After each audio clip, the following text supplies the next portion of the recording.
أمين المتين الأمين الكريم الرؤوف الرحيم.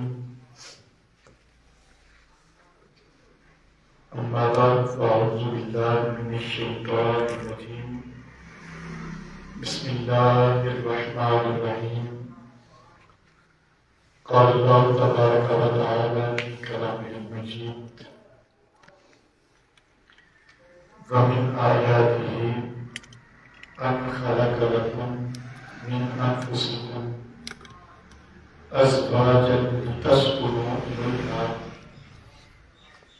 وجعل بينكم مودة ورحمة. صدق الله مولانا العظيم. قال الله تبارك وتعالى مخبرا ومأمرا: إن الله وملائكته يصلون على النبي يا أيها الذين آمنوا صلوا عليه وسلموا تسليما. اللهم صل على سيدنا ومولانا محمد عبدك ونبيك ورسولك وحبيبك الأمي وعلى آله وصحبه وبارك وسلم. صلاة وسلام عليك يا سيدي يا رسول الله. صلاة وسلام عليك يا سيدي يا حبيب الله. الصلاة والسلام عليك يا إمام القبلتين وعلى آلك وأصحابك يا جد الحسن والحسين. لائق صدر احترام حاضرین و سامعین و ناظرین، بحمد تعالیٰ جمعۃ المبارک کی اس نشست میں جامع مسجد سیدنا جامع مسجد گلزار حبیب صلی اللہ علیہ وسلم خیر کرتا ہوں. حاضر ہیں، دعا ہے کہ مالک کائنات مجھے حق گوئی کی توفیق عطا فرمائے اور ہم سب کو سن کر سمجھ کر اس پر عمل کی توفیق عطا فرمائے. پچھلی جمعۃ المبارک پر ناچیز نے آج کی جمعۃ المبارک کے عنوان کے حوالے سے بتایا تھا کہ انشاءاللہ آج ہماری گفتگو کا موضوع سخن ہوگا بیویوں کے حقوق. کیا؟ بیویوں کے حقوق. آپ پتہ نہیں خیریہ کے لوگ جو ہے وہ بیویوں سے ڈرتے ہیں یا ان کے حقوق ادا نہیں کرنا چاہتے. آج لیٹ ہے ہم تو شاید اس بات کا ڈر ہو کہ اگر یہ بیویوں کے حقوق ہم نے سن لیے تو پھر ادا بھی کرنے پڑیں گے. کہیں ایسی بات تو نہیں یا وہ ادا نہیں کرنا چاہتے. اللہ رب العزت ہمیں عمل کی توفیق عطا فرمائے. قرآن کریم سورہ روم کی ایک آیت مبارکہ میں عنوان گفتگو کے طور پر تلاوت کی. اللہ تبارک و تعالی نے ارشاد فرمایا: وَمِنْ آیَاتِهِ أَنْ خَلَقَ لَكُمْ أَزْوَاجًا لِتَسْكُنُوا إِلَيْهَا. اس مالک کائنات نے حضرت آدم علیہ السلام کو جب تخلیق کیا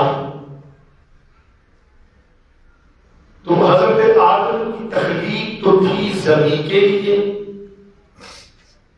لیکن تخلیق کرنے کے بعد بھیج دیا جنت.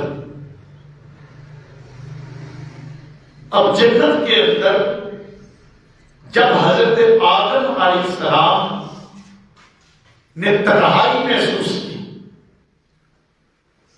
تو اللہ تبارک و تعالی نے حضرت آدم کی تنہائی کو دور کرنے کے لیے ان کی بائیں پسلی لیفٹ ریب سے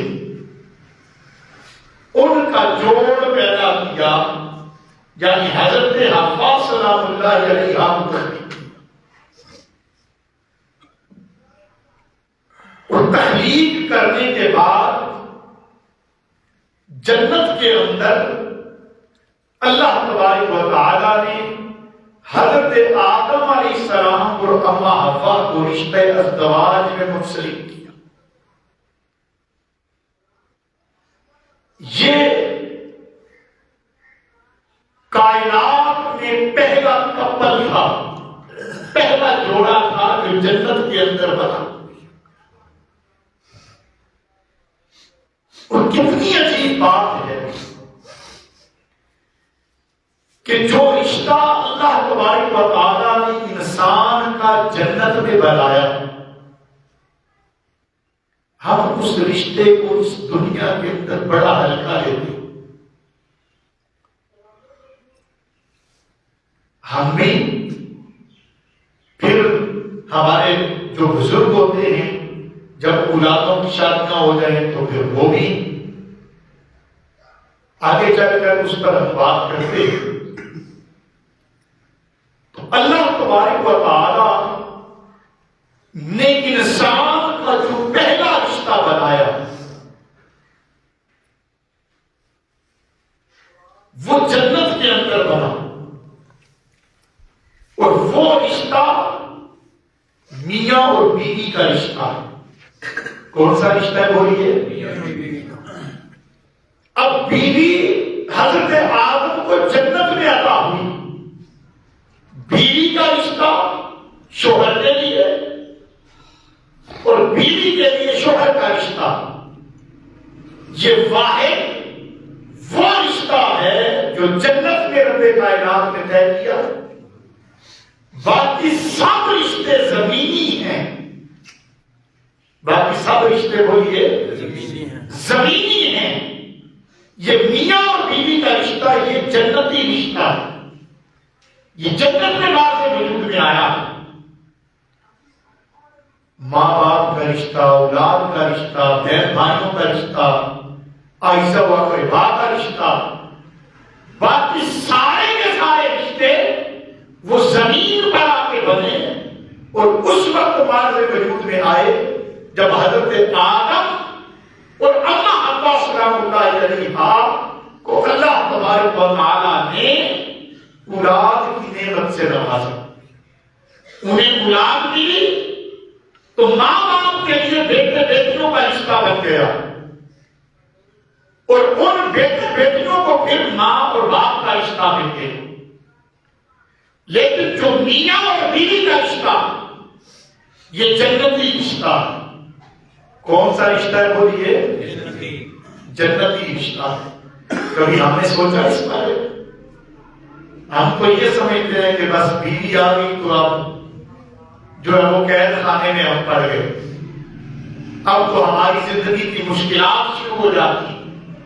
حالانکہ ایسی بات نہیں ہے. یہ تو جنتی رشتہ تھا، اور اللہ تبارک و تعالیٰ نے اس رشتے کے لیے جن الفاظ کا چناؤ کیا قرآن کریم میں دیکھیے. فرمایا وہ رشتہ جسے تم ہلکا لے رہے ہو، جسے تم عام سا رشتہ سمجھ رہے ہو، جس کی قدر نہیں تمہاری نگاہ میں، وہ رشتہ میری نشانیوں میں سے ہے، میری آیات میں سے ہے. سورہ روم میں ارشاد فرمایا وَمِنْ آیَاتِهِ أَنْ خَلَقَ لَكُم مِنْ أَنفُسِكُم. یہ اللہ تبارک و تعالیٰ کی آیات میں سے، اس کی نشانیوں میں سے، اس کی علامتوں میں سے ہے. کیا؟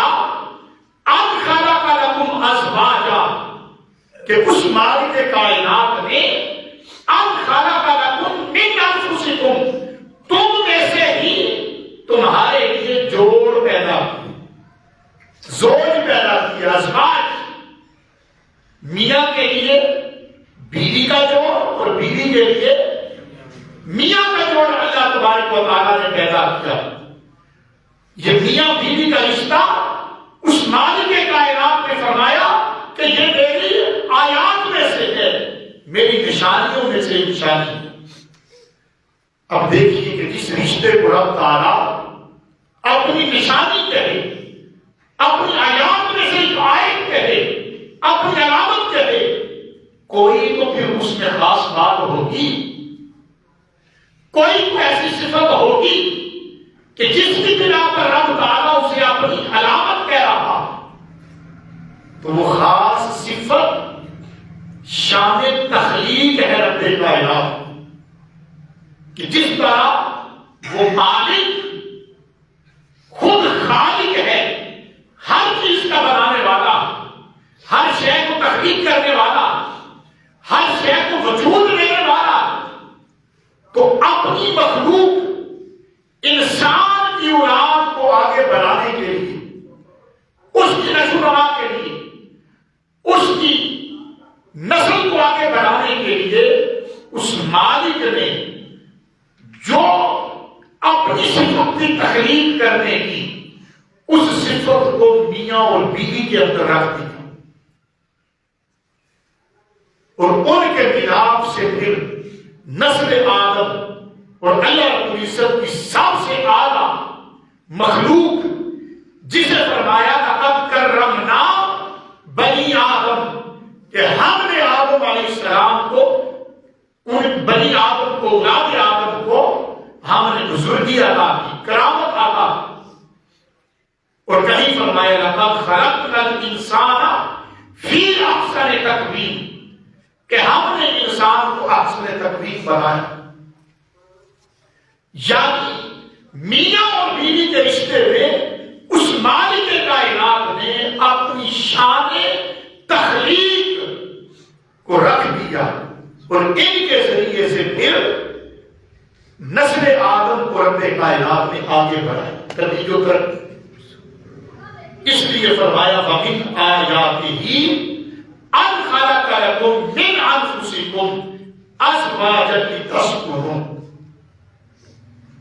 کہ یہ میری علامتوں میں سے ہے، میری آیات میں سے، میری نشانیوں میں سے ہے کہ میں نے تمہارے لیے تم ہی میں سے جوڑ پیدا کیے۔ میاں کے لیے بیوی جوڑ ہے اور بیوی کے لیے میاں جوڑ۔ اب کوئی تو مقصد ہوگا یہ جوڑ بنانے کا، کوئی تو مقصد ہوگا یہ کپل کریٹ کرنے کا، یہ جوڑے بنانے کا۔ تو رب تعالیٰ نے فرمایا ہاں، میاں کے لیے بیوی اور بیوی کے لیے شوہر، دونوں کے لیے ایک دوسرے کو ہم نے بنایا اس لیے لِتَسْكُنُوا إِلَيْهَا، تاکہ تم اس سے سکون حاصل کرو۔ تم ایک دوسرے سے کیا کرو؟ بولیے، سکون حاصل ہو۔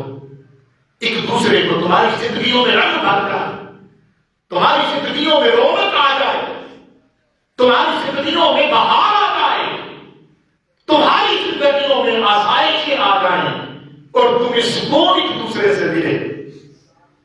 اب اللہ تبارک و تعالیٰ تو فرمائے کہ میاں بیوی کو ایک دوسرے سے سکون ملتا ہے، اور ہم بیویوں کو بوجھ سمجھ لیتے ہیں۔ ایسا ہے یا نہیں؟ بولیے، ایسا ہی ہے نا؟ ہماری سوسائٹی کے اندر بڑے عجیب رنگ ہیں، بڑے عجیب رسوم و رواج ہیں ہمارے، اور پھر ہم تو دیہات کے رہنے والے ہیں، اور اکثر آج سے کچھ عرصہ پہلے تو یہ بات اکثر کہی جاتی تھی کہ عورتیں تو پاؤں کی جوتی ہوتی ہیں۔ نعوذ باللہ، نقل کفر نباشر، یہ بات آپ لوگوں نے بھی سنی ہوگی۔ تو یہ اکثر لوگ کہتے تھے، حالانکہ رب تعالیٰ نے تو اسے پاؤں کی جوتی نہیں بنایا، اسے گھر کی ملکہ بنایا۔ اسے کیا کیا؟ گھر کی ملکہ بنایا ہے، اور پھر ان کے حقوق کا استحصال ہوگا۔ ہم ہر بات پر اسے تانے دیتے، کوئی اگر غریب گھرانے سے بلا کے آگے تو اس کے پچھلوں کے تانے اسے ملے، یا اس کے میکے والوں میں کسی میں کوئی عیب تھا، کوئی مسئلہ تھا، اس کے تانے دینا شروع کر دیتے، گھر کے اندر اس کی زندگی اجیرت کرا دیتے۔ اور ایسے ایسے بدنصیب لوگ بھی ہیں کہ جو بات بات پر اپنے گھر کی فضا جو ہے پراگندہ کر چکے۔ ایک دوسرے کو تانے دیتے، رب تعالیٰ نے تو فرمایا تھا کہ ان سے سکون ملتا، لیکن ہم نے اپنی زندگیوں سے اپنے ہاتھوں سکون گنوا لیے اور ہم انہیں کوئی الگ سے مخلوق سمجھتے ہیں۔ حالانکہ رب کائنات نے سورہ بقرہ کے اندر ایک مقام پر فرمایا وَلَهُنَّ مِثْلُ الَّذِي عَلَيْهِنَّ بِالْمَعْرُوفِ، اور عورتوں کا بھی اسی طرح وَلَهُنَّ مِثْلُ الَّذِي عَلَيْهِنَّ، رب کائنات نے فرمایا عورتوں کا بھی مردوں پر اسی طرح حق ہے جس طرح مثل الذی علیہن، جس طرح مردوں کا عورتوں پر حق ہے بالکل اسی طرح عورت کا بھی مرد پر حق ہے۔ اگر مرد یہ چاہتا ہے کہ میں جو بات کروں میری بیوی میری بات مانے، میرے بچوں کی حفاظت کرے، میرے لیے زندگی میں پیچھے پیچھے جائے، تو پھر مرد کو بھی تو چاہیے نا کہ اس کی بات کی قدر کرے، اس کی جائز بات کی، ناجائز بات کی نہیں۔ اس لیے لا طاعت المخلوق فی معصیت الخالق، کہ خالق کی نافرمانی اگر ہو رہی ہو تو پھر مخلوق کی اطاعت نہیں کی جاتی۔ تو اگر عورت اللہ تعالیٰ کی نافرمانی بس کر، بیوی کہہ دے کہ ماں باپ کے بے ادب ہو جاؤ یا ماں باپ سے ناراض ہو جاؤ، تو یہ اللہ رب العزت کی نافرمانی ہے، اللہ کی نافرمانی۔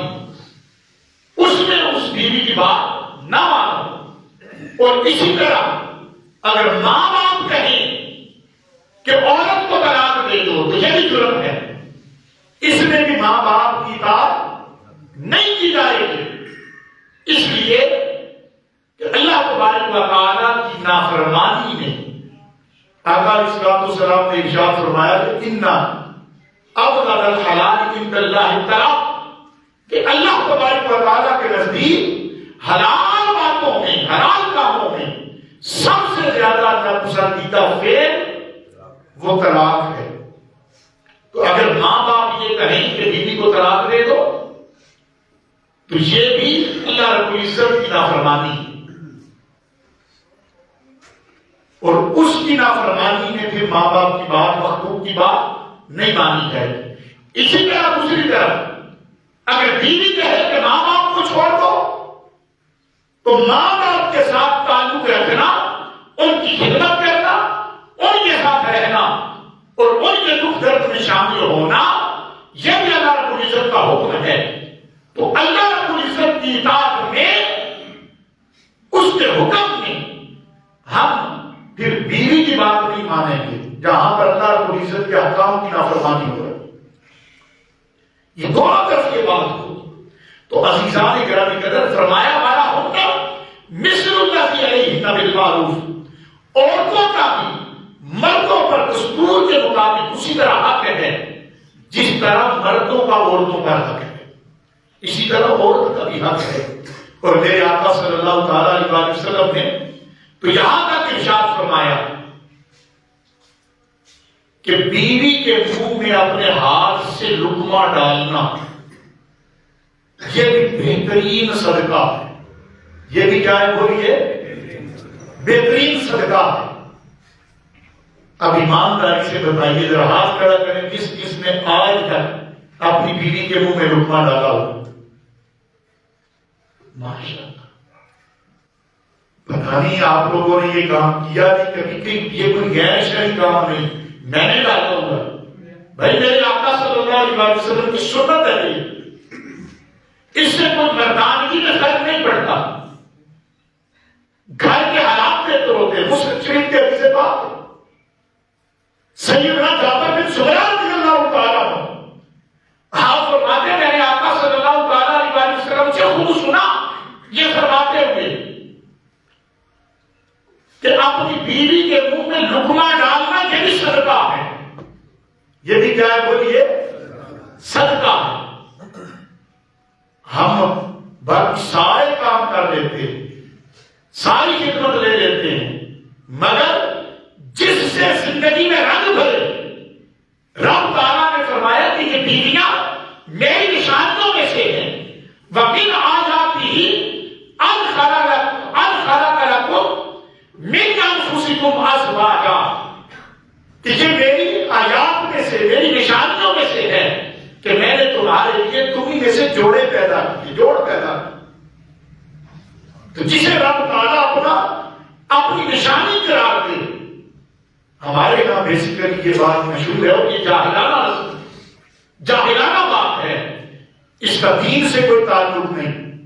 جس کا دین سے تعلق ہے وہ میرے آقا کی سنت ہے یا قرآن کریم میں جو رب کائنات کے حکم نازل کر۔ ہمارے یہاں یہ بات بہت عام ہے، سمجھتے ہیں کہ اگر کسی نے بیوی کے ساتھ ایک ڈش میں کھانا کھا لیا تو وہ پریا میں بات کرنے والا نہیں، پنچایت میں بات کرنے والا نہیں رہے گا۔ یہ کافرانہ اور جاہلانہ بات ہے، اس کا اسلام کے ساتھ کوئی تعلق نہیں۔ اسلام کے ساتھ تعلق تو یہ ہے، میرے آقا نے فرمایا کہ بیوی کے منہ میں لقمہ نہ دو، اس میں بھی صدقہ ہے، اور یہ میرے آقا صلی اللہ علیہ وسلم کی سنت بھی ہے۔ اس لیے جنہوں نے آج تک یہ عمل نہیں کیا ہے شروع کر، اس سے پھر دیکھیے گھر میں ماحول کتنا اچھا ہوتا ہے، رنگ کتنا اچھا ہوتا ہے، اور ہم تو بات بات پہ پھر وہ جھگڑتے ہیں۔ اللہ تبارک و تعالیٰ نے آگے ارشاد فرمایا وَجَعَلَ بَيْنَهُمْ مَوَدَّةً وَرَحْمَةً، اور میں نے تمہارے درمیان جو رشتہ رکھا ہے وہ نفرت والا رشتہ نہیں رکھا، کدورت والا نہیں رکھا کہ دن بھر تم کام کاج کرتے رہو، کاروبار ہو، آفس میں ہو، دکان پہ ہو یا گاڑی چلا رہے ہو اور شام کو تھکے ماندے ہو، دن بھر اپنے کسٹمرز کے ساتھ مسکرا کے ملو، آفس میں ہر کسی کے ساتھ مسکرا کے ملو، مگر وہ بیوی جو تمہارا راہ پک رہی تھی اب گھر آتے ہی کسی وجہ سے تمہاری پسند کا سالن نہیں بنا، کھانا نہیں بنا یا چائے لیٹ ہو گئی، تو آتے ساتھ ہی وہ دن بھر کی تھکاوٹ ادھر نکال دو، گالی گلوچ شروع کر دو، مار دھاڑ شروع کر دو، گھر کے ماحول کو براگندہ کر دو، تو یہ ظلم ہے، اس کا دین کے ساتھ کوئی تعلق نہیں۔ رب تعالیٰ نے ہمارے درمیان جو رشتہ رکھا، فرمایا وَجَعَلَ بَيْنَكُمْ مَوَدَّةً وَرَحْمَةً، اللہ تبارک و تعالیٰ نے تمہارے درمیان دو چیزیں رکھی، ایک مودت رکھی اور دوسری رحمت رکھی، اور مودت عشق کی انتہا کا نام مودت ہے، محبت کی انتہا کا نام مودت ہے۔ اور یاد رکھیے محبت کے بغیر زندگی قائم رہ سکتی ہے، مگر مودت نہ ہو تو پھر زندگی قائم نہیں رہتی۔ مچھلی کو پانی کے ساتھ محبت نہیں، مودت ہے۔ کیا ہے بولیے؟ مودت ہے۔ مچھلی کو پانی سے باہر نکالے تب اپنا وہ جان دے دیتی ہے۔ اللہ تبارک و تعالیٰ نے فرمایا لوگوں تم میاں اور بیوی دونوں ایک دوسرے کو ہلکا نہ لو، ایک دوسرے کی قدر کرو، تمہیں میں نے زندگی میں رنگ بھرنے کے لیے ایک دوسرے کے لیے پیدا کیا، تم اپنی زندگیوں کو اپنے برے اخلاق کی وجہ سے، اپنی زبان درازی کی وجہ سے، اپنے معاملات کی وجہ سے تم اپنی زندگیوں کو خود اپنے ہاتھوں میں جیرت نہ بناؤ، بلکہ میں نے تو تمہارے درمیان مودت کا رشتہ رکھا تھا اور رحمت کا رشتہ رکھا۔ اور پھر قرآن کریم نے فرمایا ہن لباس لکم وانتم لباس لہن، وہ تمہارا لباس ہے اور تم ان کا لباس ہو۔ لباس کا کام کیا ہوتا؟ بولیے، جسم ڈھانپنا، پردہ کرنا، صبر ڈھانپنا، یہ لباس کا کام ہوتا۔ فرمایا ہن لباس لکم، کہ وہ جو خواتین تمہارے نکاح میں آ جاتی ہیں وہ تمہارا لباس ہے، وہ تمہارے عیبوں پر پردہ ڈالتی ہے۔ وَأَنْتُمْ لِبَاسٌ لَهُنَّ، اور اگر ان میں کوئی کمی ہو، کوئی نقص ہو، کوئی پرابلم ہو یا کوئی ایسی بات ہو جو تمہیں ناپسندیدہ ہو تو ہر ایک کے سامنے بیان نہ کر کے پھرو، چھوٹی چھوٹی بات پہ اگر رنجش ہو جائے، ناراضگی ہو جائے، تو پھر تم ایک دوسرے کے سامنے پردے چاک نہ کرو، بلکہ ایک دوسرے کے پردے رکھا کرو، ایک دوسرے کے لیے لباس بن جاؤ، ایک دوسرے کے عیبوں کو چھپاؤ، ایک دوسرے کے لیے صبر کا کام کرو۔ اور ہم کیا کرتے ہیں؟ چھوٹی سی بات ہو جائے گھر میں، بیویاں ناراض ہو کے بیٹے چلی جاتی، پھر کیا ہوتا ہے؟ طوفان بدتمیزی شروع ہو جاتا، بیویاں شوہر کی باتیں کر رہی ہیں اور شوہر بیویوں کی باتیں کر رہے ہوتے ہیں کہ اس نے یہ بھی کر دیا، یہ بھی کر دیا، اسے کھانا بنانا نہیں آتا، کپڑے اچھے نہیں دھوتی، استری اچھی نہیں کرتی، اور طرح طرح کی باتیں، جو باتیں آتی ہیں پھر ہم کرنا شروع کر دیتے ہیں۔ وہ بھی جو عیب ہو وہ بھی، اور جو نہ ہو وہ بھی بیان کر دیتے ہیں۔ کبھی ہم نے یہ نہیں سوچا کہ اللہ تبارک و تعالیٰ نے کوئی ایک دوسرے کے لیے لباس بنایا تھا، پردہ بنایا تھا، اور ہم خود اپنے پردے اتار رکھے، اور پھر اگر وہ رضامندی کے ساتھ گھر آ جائیں تو مجھے بتائیے، جب وہ واپس آ جائیں تو ہمیں خود گلٹی بھی محسوس نہیں ہوتا، خود اپنے آپ میں برا بھی محسوس نہیں کرتے کہ وہ جس کا پردہ رکھنا تھا اس کے گھر والوں کے سامنے سارے پردے اتار دیے، اور بیوی نے شوہر کا پردہ رکھنا اس نے بھی ساری باتیں کر دی، تو بتائیے پھر زندگیوں میں سکون رہتا ہے؟ رب تعالیٰ نے فرمایا تمہارے درمیان تو ہم نے مودت کا اور رحمت کا رشتہ رکھا تھا، اگر کسی بات سے کوئی لرزش ہو ہی جاتی ہے کسی سے، کسی بات پہ کچھ دنوں کے لیے لے کے چلی گئی، تو پھر اچھے طریقے سے اسے بنا کے لاؤ، ایک دوسرے کا پردہ رکھو، ایک دوسرے کی عزت نفس کو مجروح نہ کرو، ایک دوسرے کا احساس کرو، گالی گلوچ نہ کرو۔ اور پھر ابی داؤد شریف کی حدیث پاک ہے، آقا علیہ السلام نے ارشاد فرمایا لا تدرکوا ایمان اللہ، اللہ کی باقیوں پر تشدد نہ کیا کرو، اللہ کی باقیوں پر تشدد نہ کیا کرو۔ لقد طاف بعال محمد صلی اللہ علیہ وسلم کثیر نساء کثیر، کہ آل محمد ازواج مطہرات صلی اللہ علیہ وسلم پر، آقا صلی اللہ علیہ وسلم کے اہل خانہ میں بہت ساری عورتیں آتی ہیں، اور آ کر کرتی کیا ہے؟ یشکونا زوجہنا، وہ اپنے مردوں کی شکایات کرتی ہیں کہ وہ ان پر یہ بھی تشدد کرتے ہیں، یہ بھی تشدد کرتے ہیں، یہ بھی کرتے ہیں۔ آقا علیہ السلام نے ارشاد فرمایا آج ہم اپنی عورتوں پر ہاتھ اٹھا کر ان پر تشدد کر کے پھر سینے کے بٹن کھول کے باہر نکلتے ہیں کہ ہم بڑے مرد ہیں، اپنی مردانگی کا اظہار اپنے اہل خانہ پر ہاتھ اٹھا کے کر رہے ہوتے ہیں۔ اور اللہ ماشاءاللہ اب تو کام الٹ بھی ہو گیا کچھ جگہوں پہ، اب عورتیں بھی تشدد کرنا شروع ہوگی شوہروں پر، یہ بھی خبریں سننے کو ملتی ہیں۔ تو یہ اسی وجہ سے ہوتا ہے کہ ہم نے دین کو نہ سمجھا، نہ گھر والوں کو سمجھایا، نہ سمجھانے والوں نے ہمیں سمجھایا، نہ خود سے سمجھنے کی کوشش کی، نہ قرآن میں دھوکہ زدی کی۔ عزیزان گرامی قدر، میرے آقا صلی اللہ تعالیٰ علیہ وسلم نے ایسے لوگوں کے لیے جو اپنے اہل خانہ پر اپنی ازواج پر ہاتھ اٹھا کر تشدد کر کے خود سمجھتے ہیں کہ ہم بڑے مرد فخر کرتے ہیں، میرے آقا صلی اللہ علیہ وسلم نے ارشاد فرمایا لیسا اولئک بخیارکم، کہ وہ لوگ تم میں اچھے لوگ نہیں، جو اپنی بیویوں پر ہاتھ اٹھاتے ہیں وہ اچھے لوگ بولیے نہیں ہیں۔ جوانوں اور وہ احباب جو شادی شدہ ہیں میری بات سمجھیں، اللہ تبارک و تعالیٰ نے ازواج کا رشتہ جوڑ اس لیے بنائے کہ ہماری زندگیوں کے اندر رنگ بھرے، لِتَسْكُنُوا إِلَيْهَا، ان سے سکون حاصل کریں ایک دوسرے سے، زندگیوں میں رنگ بھر جائے، ہماری زندگیوں کو رب کائنات نے سکون کا، امن کا، چاہتی کا، محبت کا، سکون کا گہوارہ بنانے کے لیے یہ جوڑ ہماری تنہائیوں کائنات نے یہ جوڑ بنائے تھے، ہم بات بات پر جھگڑنا شروع کر دیتے ہیں، بات بات پر لڑائی جھگڑا شروع کر دیتے ہیں، باہر ہر کسی کے ساتھ مسکراتے ہیں، کبھی ہم گھر میں مسکرا کر داخل نہیں ہوئے۔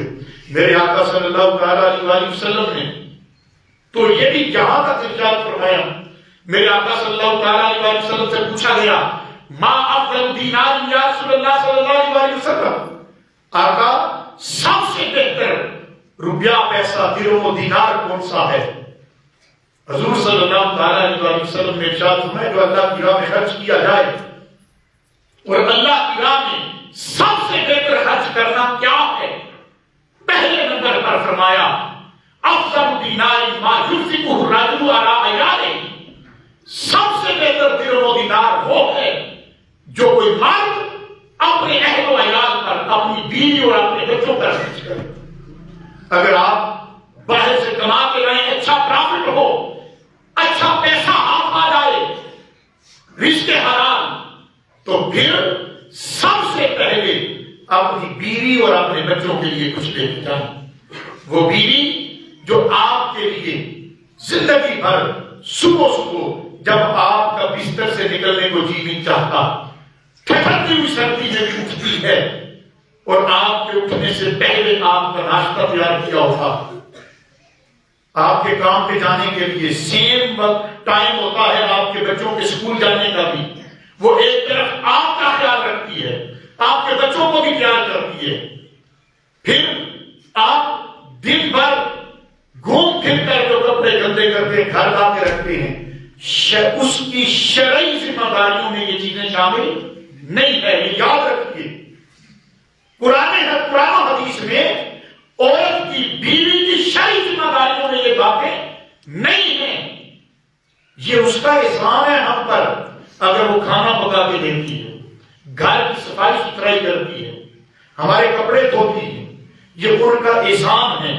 اگر ان کی طرف سے یہ سب کچھ مل رہا ہے تو بدلے سے پھر ہماری طرف سے چند مسکراہٹیں کیوں نہیں ملتی؟ ہماری طرف سے پھر گھر کے حالات کو کیوں خراب کیا جاتا؟ تو یاد رکھیے کہ اگر اچھا کما کے لائیں تو سب سے پہلے اپنی بیوی اور اپنے بچوں کا خیال کریں۔ دوسرے نمبر پر آقا صلی اللہ تعالیٰ علیہ وسلم نے ارشاد فرمایا ما ينفقه الرجل على اصدقائه، جو انسان جو مرد اپنے دوست احباب پر خرچ کرتا وہ بھی درہم و دینار بہتر ہے۔ اور تیسرے مرتبے پر فرمایا ما ينفقه الرجل على دابته، جو انسان اپنی سواری پر، دابا چوپائی کو کہتے ہیں، اس دور میں کیونکہ سواریاں چوپایوں پر کی جاتی تھی، گھوڑے پر، گدھے پر، خچر پر، اونٹ پر، تو آج کے دور میں سواری اس کا معنی لے لیں کہ جو انسان اللہ کی راہ میں نکلنے کے لیے ہر وقت اپنی سواری کو تیار رکھتا ہے کہ کہیں اللہ کی مخلوق کی خدمت کے لیے نکلنا پڑ جائے، کہیں اللہ کے دین کی خدمت کے لیے نکلنا پڑ جائے، کہیں جہاد کے لیے نکلنا پڑ جائے، کہیں امور خیر کے لیے کسی کے پاس جانا پڑ جائے، تو سواری تیار ہو اور اس پر بھی جو خرچہ کرے، آقا علیہ السلام نے ارشاد فرمایا کہ وہ سب سے بہتر ہے۔ تو عزیزان گرامی قدر، آج کے جو درس تھا اس میں اختصار کے ساتھ بہت ساری احادیث مبارکہ ہیں جو بیوی کے حقوق میں اللہ رب العزت نے بیان کی اور قرآن کریم نے کئی مقامات پر بار بار ہمیں تلقین کی۔ انشاءاللہ گاہے بگاہے ان چیزوں کو ہم لیتے رہیں گے۔ آج کی گفتگو بیوی کے حقوق تھی، اگلے جمعہ المبارک پر انشاءاللہ العزیز شوہر کے اور اولاد کے جو حقوق ہیں وہ بیان کیے جائیں گے۔ اللہ تعالی ہم سب کو عمل کی توفیق عطا فرمائے۔ وآخر دعوانا الحمدللہ رب العالمین۔